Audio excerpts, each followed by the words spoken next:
Salve a tutti ragazzi e benvenuti o bentornati su 98 megapixel. Io sono Axel e oggi vediamo un ipotetico setup per il nuovissimo telaio ME delle Mini 4VD. Ho già fatto una recensione di questo telaio che vi lascio nella card qua sopra, o comunque la trovate nel canale, dovrebbe essere o il video scorso o quello prima, poco più poco meno. Ma ora via con la sigla! Intanto, buon 2026! Oggi che sto registrando è il 1° gennaio 2026 e voglio celebrare un po' di traguardi raggiunti nel 2025. L'anno scorso ha portato veramente tante novità per quanto riguarda 98 megapixel. I primi 1000 iscritti, il nuovo logo, il nuovissimo gruppo Telegram nel quale sei assolutamente invitato ad entrare, sono solo alcuni esempi. Questo è il primo video dell'anno nuovo e vi devo dire però una novità enorme che è appena successa. 98 megapixel ha appena ufficialmente raggiunto la partnership con YouTube. Quindi grazie davvero a tutti voi perché siete veramente una bellissima community e senza il vostro supporto tutto ciò non sarebbe mai stato possibile. Vi racconto quindi al volo due novità per quanto riguarda questa nuova partnership prima di iniziare col video. Lo so, è una rottura, ma ci tengo a raccontarvele. Prima di tutto, il tasto hype. Finalmente anche 98 megapixel ha il famosissimo tasto hype, novità di YouTube.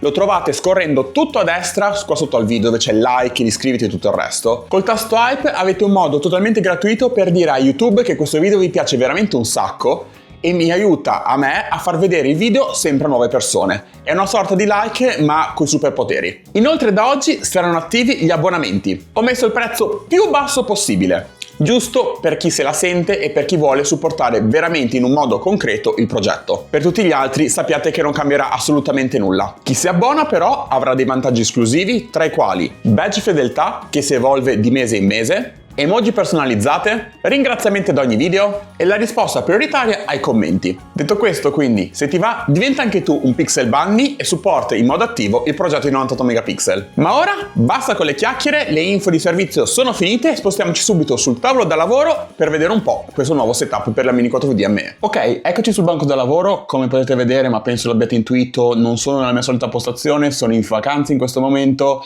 e quindi la luminosità è un po' quella che è, perdonatemi, ma questo è il meglio che riesco a fare. Allora, per quanto riguarda la Mini, come potete vedere ho deciso di utilizzare la carrozzeria della Ryzen, così come anche i suoi cerchi.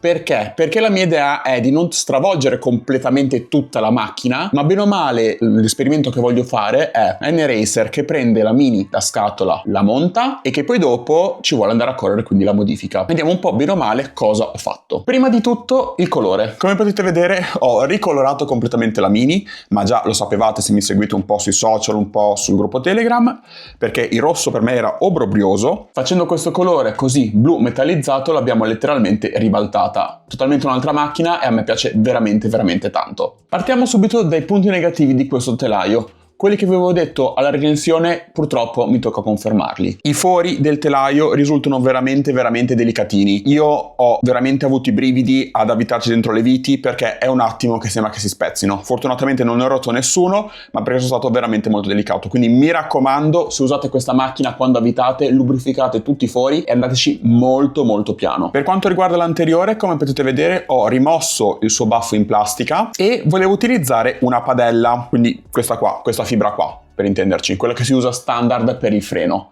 Purtroppo ragazzi, per mio immenso dispiacere, non combaciano i fori, o meglio, nella padella i fori combaciano solo ed esclusivamente se lo usiamo in modo standard. Quindi vi faccio vedere qua al posteriore se attacchiamo i fori nella plastica e utilizziamo poi i consecutivi da collegare a questi due fori qua. Se per caso, un po' come volevo fare io, prendere la padella e arretrarla un po', perché sennò ragazzi veramente la padella finiva qua davanti, diventava una Mini che era una limousine e non finiva più, i fori purtroppo non combaciano, quindi la padella si sarebbe ancorata solo in questi due fori qua dietro, con la risultante che al primo impatto frontale si sarebbe spaccato tutto quanto. Cosa non molto furba per quello che mi riguarda. Di conseguenza mi sono ridotto a utilizzare una fibra per Super X che mi funge anche da antiaggancio. Per quanto riguarda l'anteriore, io volevo utilizzare a tutti i costi, e veramente mi sono impuntato ma in testa dura, una fibra da 3 mm, questi qua, le Height Grade Carbon. Perché? Perché avendo tolto la plastica sarebbe stato tutto sospeso. Ora, per mia immensa gioia, cosa scopro? Che 1.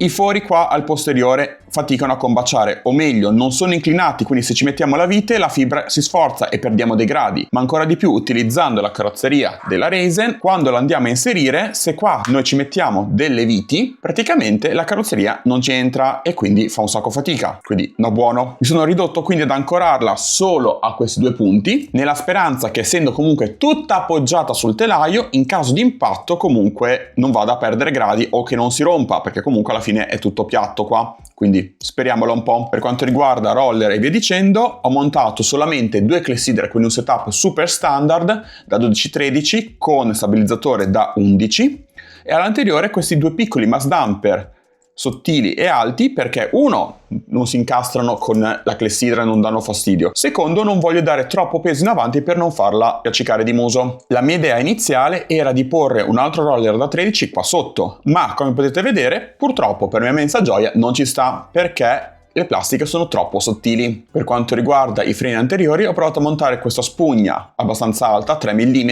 blu, giusto per dare un piccolo tocchetto quando saliamo su per gli slope. C'è anche da dire però ragazzi che come potete vedere è veramente tanto alta, quindi secondo me quasi non andrà a toccare. Passiamo ora ai laterali. Tra la possibilità delle varie fibre ho deciso di utilizzare questi due carbon, perché alla fine comunque possiamo ancorare soltanto i due fori laterali. Utilizzando purtroppo quella carrozzeria lì non possiamo mettere viti troppo lunghe, e ripeto, scelta mia di utilizzare quella carrozzeria lì e sono io testa dura, però diciamo l'idea era quella, ecco, nell'esperimento. Quindi ho utilizzato delle viti svasate con degli spessorimetri per abbassare quanto più possibile la fibra verso il terreno senza che tocchi chiaramente. In questo modo i mass damper sono molto avanti e molto in basso e questo aiuta ad abbassare il baricentro della macchina. Per quanto riguarda il posteriore, ecco qui un'altra nota dolente. Vi metto una foto a video che l'ho caricata sul gruppo Telegram. Per mia immensa gioia, se si utilizzano le viti normali, quindi non a testa svasata, le viti vanno a toccare sotto. Ragazzi, hanno fatto le altezze troppo basse. Oddio, ok, puoi usare le svasate, ma io, racer base che sto iniziando, magari non compro subito le viti svasate e quindi mi ritrovo a non poter montare il freno o ad avere altri problemi. Comunque, per quanto potete vedere al posteriore, visto che è una parte molto delicata e mi hanno detto già in tanti che questi due fori qua si spezzano e si strappano la velocità fotonica, ho deciso di lasciare montata la sua parte in plastica. Per quanto riguarda i roller, un setup anche qui super standard, ho voluto montare una fibra normale con i roller da 19, volevo fare una roba un pochino più complicata, arzigogolata, con una padella e mettere i fori in maniera che si potessero arretrare o allungare, insomma un po' di ragionamenti, ma stesso discorso, se arretri o avanzi la padella i fori non combaciano e quindi ho meno punti di aggancio e rischi di indebolire tutto quanto, in sostanza non conveniva. Quindi dicevo, roller da 19, di cui quello sotto l'abbiamo messo conico in maniera che aiuti un po' l'antiaggancio a slittare in caso di impatto sulla pista, due pesetti di cui sempre questi qua belli sottili che non vanno a impattare e dei pesetti sottili in maniera che la macchina non sia eccessivamente pesante. Per quanto riguarda motorizzazione e rapporti, ecco qua la parte nuova e bella del telaio ME, apertura pile, slide in avanti, si tira su tutto. Cosa abbiamo? Ho montato come rapporto il 371 perché è una via di mezzo e mi permette in caso di necessità di passare subito al 3.5 senza stare a smontare tutto quanto. Come motore un Hyper Dash, ovviamente tutto quanto è cuscinettato, quindi sia ruote che ingranaggi. Finiamo con l'ultima parte, freno posteriore. Ho deciso di montare una spugna bianca che quindi è intermedia, tutta bella scocciata in maniera che teoricamente non si vada a strappare al primo salto. Detto questo, quindi la nostra Mini, sperando che regga, facciamo un salto nell'iperspazio e spostiamoci subito in pista. Siamo arrivati alla Mini Arena qua a Bologna dai Domodel, pronti per provare in pista questo telaio ME. Vediamo un po' come va, come si comporta, partiamo subito soltanto caricando le file e buttandole in pista.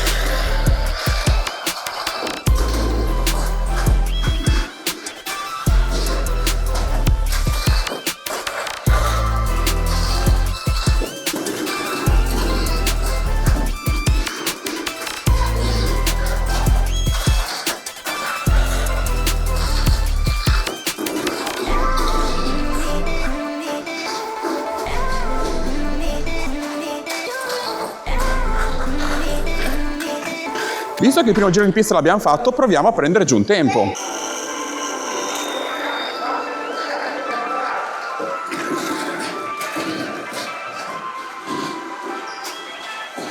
Di per sé, ragazzi, se non fa cavolate, tipo questa, non salta male. E abbiamo girato in 36-32. Visto che eravamo un po' lentini, abbiamo fatto un cambio. Abbiamo montato un Mac.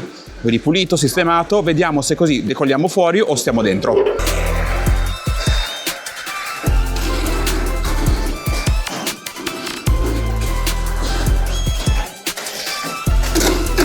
Troppo.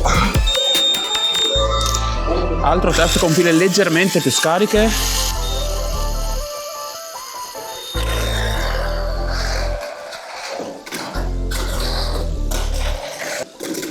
No. Allora, riproviamo.